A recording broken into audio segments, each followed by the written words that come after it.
Hello everyone, आप सभी दोस्तों का स्वागत करते हैं एक और नई इंपॉर्टेंट वीडियो में। इस वीडियो में बात करने वाले एक और बेहतरीन कंपनी की आईपीओ के रिलेटेड। और इस कंपनी की जो आईपीओ आ रही है, इस कंपनी की जो क्लाइंट है उसकी बात करें तो टाटा ग्रुप की भी कंपनियां इस कंपनी के क्लाइंट बेस में आपको आते हुए देखने को मिल जाते हैं, और रेलवे सेक्टर भी इस कंपनी के क्लाइंट बेस में आते हुए देखने को मिलता है। तो देखा जाए तो इनमें से तो एक सेक्टर की बात करें तो रेलवे से रिलेटेड जिस तरीके जैसे अनाउंसमेंट की एक्सपेक्टेशन है, जो रैली रेलवे स्टॉक्स ने दिखाई है इस आईपीओ के रिगार्डिंग, उसी तरीके की एक्सपेक्टेशन रहेगी तेजी से रिलेटेड। तो इनके बारे में इस वीडियो में डिटेल्स में हम लोग बात करने वाले हैं। सो वीडियो को अंत तक देखिएगा। ऐसे ही daily IPO grey market premium और स्टॉक स्पेसिफिक अपडेट के लिए चैनल को सब्सक्राइब कर लीजिए। साथ ही कमेंट सेक्शन में आपको टेलीग्राम ग्रुप का लिंक दिया गया है, वहाँ भी जुड़ सकते हैं ताकि आपको टाइम टू टाइम छोटे मोटे अपडेट मिलते रहे। पहली बात, कंपनी के फाइनेंशियल हेल्थ के मामले में बात करें तो कंपनी के फाइनेंशियली हेल्थ किस तरीके से कैसे साउंड कर रही है। तो फिजिकल ईयर 21 में कंपनी की फाइनेंशियल हेल्थ यहाँ पे दी गई है। फिजिकल ईयर 22 के यहाँ पे फाइनेंशियल इन्फॉर्मेशन है, और फिजिकल ईयर 23 की फाइनेंशियल ईयर की डाटा आप लोग दिया गया है। फिजिकल ईयर 24 के 6 मंथ की जो डाटा अवेलेबल करवानी चाहिए वो कंपनी की तरफ से अवेलेबल नहीं करवाया गया है। कंपनी की एसेट की बात करें तो पहले कंपनी की एसेट किस तरीके से कैसे आपको देखने को मिल रहा था। तो 14,645 लाख की कंपनी के पास एसेट थी, वो आपको बढ़कर कितनी हुई 17,200 आपको 62 लाख की कंपनी की एसेट देखने को मिला। देन यहाँ पे कंपनी की एसेट की बात करें तो लगभग 19,197 लाख की कंपनी की एसेट बढ़ते हुए देखने को मिली। एसेट की बात करें तो लगातार कंसिस्टेंट वे में कंपनी ग्रोथ एसेट में करके दिखा रही है। वहीं कंपनी के रेवेन्यू के मामले में बात करें तो रेवेन्यू में भी काफ़ी अच्छी इंप्रूवमेंट कंपनी ने करके दिखाई है। पहले यहाँ पे 10,927 लाख की थी रेवेन्यू। देन यहाँ पे कंपनी के रेवेन्यू के मामले में बात करें तो 18,846 लाख की कंपनी की रेवेन्यू रही। और देखा जाए तो अभी रेवेन्यू के मामले में बात करें तो लगभग 26 लाख, यहाँ पे 26,643 लाख की कंपनी के पास रेवेन्यू देखने को मिला है। तो रेवेन्यू टर्म्स में यदि हम लोग बात करें तो कंपनी की रेवेन्यू काफ़ी अच्छी और बेहतरीन देखने को मिल रही है। प्रॉफिट के मामले में बात करें तो टैक्स देने के बाद प्रॉफिट को यदि हम लोग देखते हैं तो पहले यहाँ पे 309 लाख की कंपनी के पास प्रॉफिट थी। देन यहाँ पे 110 लाख की कंपनी की प्रॉफिट हुई।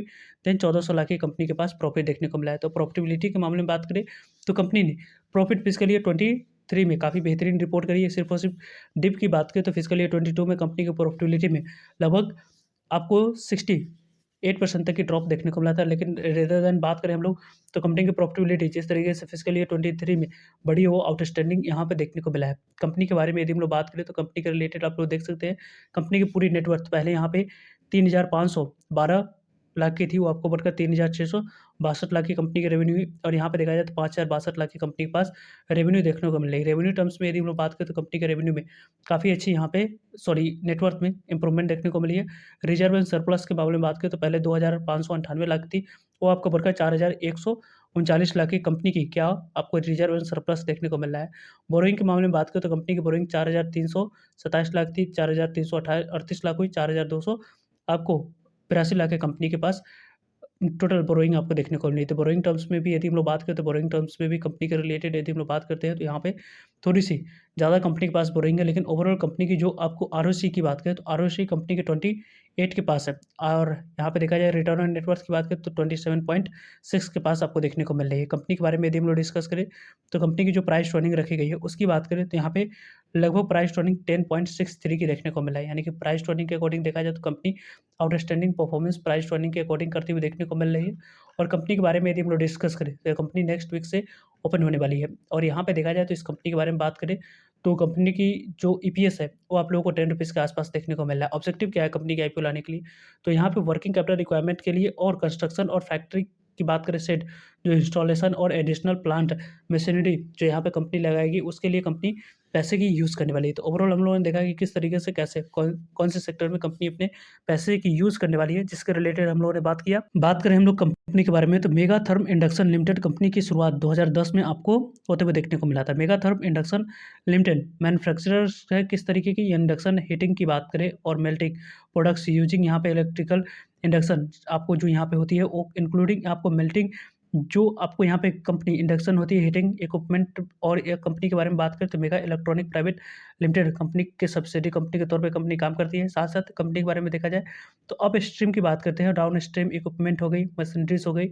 स्टील वर्क्स की बात करें या आप लोगों को कंपनी के ट्रांसफार्मर्स की बात करें वो भी कंपनी यहाँ पे बनाते हुए देखने को मिल जाती है। वहाँ पे कंपनी के पैसे यहाँ पे आपको जो प्रोडक्ट्स हो वो यूज़ होते हुए देखने को मिल जाती है। एंड स्पेशल स्टील इंडस्ट्री में भी कंपनी का प्रेजेंस देखने को मिलता है। कंपनी ऑफर करती है, देखा जाए तो सॉल्यूशन स्टील प्लांट्स, जो कि इंक्लूडिंग प्लानिंग, इंजीनियरिंग हो गया, डिलीवरी हो गया, असेंबली हो गया एंड आपको कमीशनिंग की बात करें यानी कि इंस्टॉलेशन की बात करें, वो भी कंपनी करते हुए देखने को मिल जाती है स्टील प्लांट्स में। और यहाँ पे कंपनी के बारे में बात करें तो सिस्टम और मशीन कंपनी खुद की ओन करते हुए देखने को मिलती है। और कंपनी की जो की मार्केटिंग सेक्टर की बात करें तो secondary steel products, recycling, scrap की बात करें, प्राइमरी स्टील प्रोडक्ट्स, यहाँ पे प्रोड्यूसर की बात करें, कन्वर्ट आयरन्स और इंटो स्पॉन्ज आयरन्स की बात करें, वहाँ पे कंपनी काम करती हुई देखने को मिल जाती है। तो कंपनी के बारे में देखा जाए तो कंपनी अच्छी खासी आप लोगों को देखा जाए तो आने वाले समय में जिस तरीके जैसे आपको गवर्नमेंट ऑफ इंडिया की पॉलिसी है उसके अकॉर्डिंग काफ़ी अच्छे इंप्रूवमेंट कंपनी के बिजनेस में और आने वाले समय में ये कंपनी के बारे में बात करें तो यहाँ पे जो एक्सपोर्ट प्रोडक्ट्स की बात करते हैं तो कंपनी अमेरिका हो गई, अफ्रीका हो गया, गल्फ रीजन की बात करें, यूरोप हो गया, सार्क कंट्रीज़ की बात करें, वहाँ पे कंपनी की प्रेजेंस है और साउथ ईस्ट एशिया में भी कंपनी की प्रेजेंस आपको देखने को मिल जाती है। कंपनी की जो वेबसाइट पर आप विजिट करोगे तो इस तरीके के प्रोडक्ट्स इस कंपनी के द्वारा यहाँ पे देखा जाए तो आपको स्टील मेल्ट की बात करें वो भी आप लोगों को करते हुए देखने को मिल जाती है।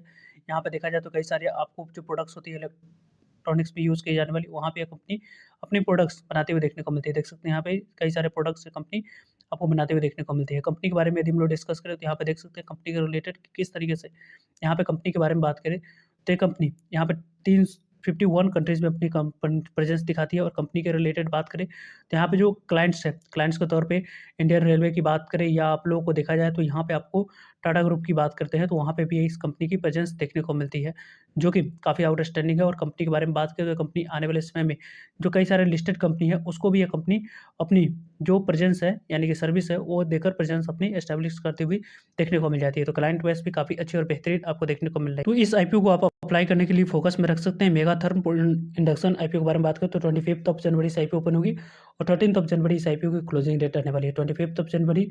और यहाँ पे देखा जाए तो आपको 29 जनवरी और 13 जनवरी को इस आईपीओ अप्लाई कर सकते हैं। 10 रुपीज़ फेस वैल्यू है। प्राइस वन के अकॉर्डिंग 108 रुपये कंपनी की कटर प्राइस अप्लाई करते समय सेलेक्ट करनी है। 1200 इक्विटी ऑफ शेयर आपको अप्लाई करते समय सेलेक्ट करनी होगी।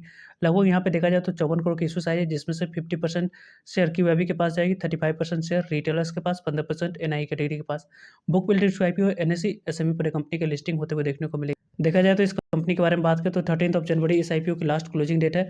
31 जनवरी अलॉटमेंट डेट रखी गई। 1 फरवरी की बात करें तो यहाँ पे पैसे रिफंड करने की डेट है। और ये कंपनी की लिस्टिंग की बात करें तो 2 फरवरी कंपनी लिस्ट होते हुए देखने को मिल जाएगी एनएसई एसएमई पर। एक लॉट अप्लाई करने के लिए 1,29,000 आपको 600 अमाउंट्स की रिक्वायरमेंट है। देन इस आईपीओ में एक लॉट अप्लाई कर सकते हैं। और इस तरीके की आईपीओ में आप लोगों को अप्लाई करने के लिए डीमेट अकाउंट नहीं है तो कमेंट सेक्शन में इंडिया के टॉप ब्रोकरेज फर्म का लिंक दिया गया है, वहाँ से आप डीमेट अकाउंट ओपन करवा सकते हो और आने वाली इस तरीके की बेहतरीन आईपीओ में अप्लाई करके आप अपने अलॉटमेंट चांस को बढ़ा सकते हैं, देन लिस्टिंग का फ़ायदा उठा सकते हैं। ग्रे मार्केट प्रीमियम की बात करें तो यहाँ पे मेगाथर्म इंडक्शन आईपीओ के ग्रे मार्केट प्रीमियम 40 रुपीज़ के अराउंड काम करती हुई देखने को मिल रही है। देखा जाए तो इसके ग्रे मार्केट प्रीमियम के अकॉर्डिंग देखा जाए तो लगभग ये आईपीओ की जो प्रॉफिट है वो 37% तक की प्रॉफिट आईपीओ ओपन होने से पहले ही दिखाते हुए देखने को मिल रही है।